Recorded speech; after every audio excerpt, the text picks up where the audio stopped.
Саламатсыздар, урматтуу биздин кардарлар. Менин атым Бакырдинов Уларбек Бейшенбекович, Адакс курулуш компаниясынын башкы директору.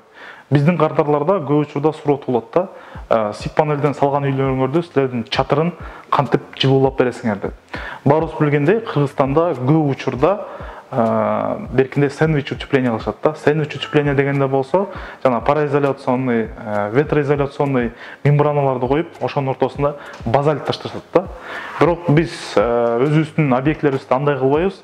Себеби дегенде андай кылып утепление кылганда баарыбыз билгендей биздин базардагы пароизоляционный мембраналар бул өтө сапатсыз материалдар болуп калган дагы 1-2 жылдын ичинде алар өзүнүн мындайча айтканда сапатына ээ болбой, мындайча айтканда качествосын жоготот да.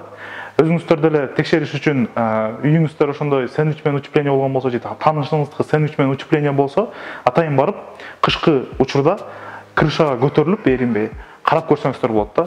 Үйдүн ичинде кышында жылуулук пайда болгондо, ошол жылуулук өзү мындайча айтканда табигый үйдө потолокту көздөй көтөрүлөт да, чатырды көздөй. Анан ошол жерге конденсат пайда болуп, быйылчылдап мембраналар суу болуп калат экен да. Бул болсо көп жыл өткөндө тактайларга туура эмес терс бир таасирин көрсөтөт да. Ошол себептен биз өзүбүздүн объектилерибизде кээ бир учурда сип панели менен атайын коробка кылып кетебиз. Бирок көбүрөөк учурда биз атайын пенополистирол бетон менен куюп кетебиз. Пенополистирол бетон деген болсо, бул легкий бетон деп айтып койсок болот, тууруsu айтканда.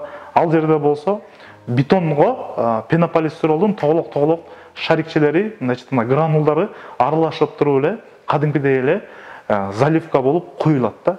Бирок ошол заливка болуп куюлуштун астында биринчиден биз тактайларга рейкаларды орнотуп, ал рейканын үстүндө болсо пенопласт таштайбыз да.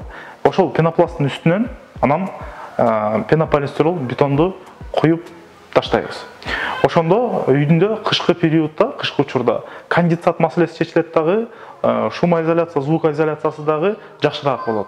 Ал эми ылдый жагынан болсо, берки үйдүн ич жагынан, ич жак бетинен кээ бир кардарларыбыз кааласа натяжной потолокту түз эле ошонун үстүнө тартып кете берет, же болбосо бизге гипсокартон чаптап бергиле десе, видеодо өзүңүз көргөндөй биз гипсокартонду чаптап, ылайыктап, эртеңки отделкага дайындап кетебиз.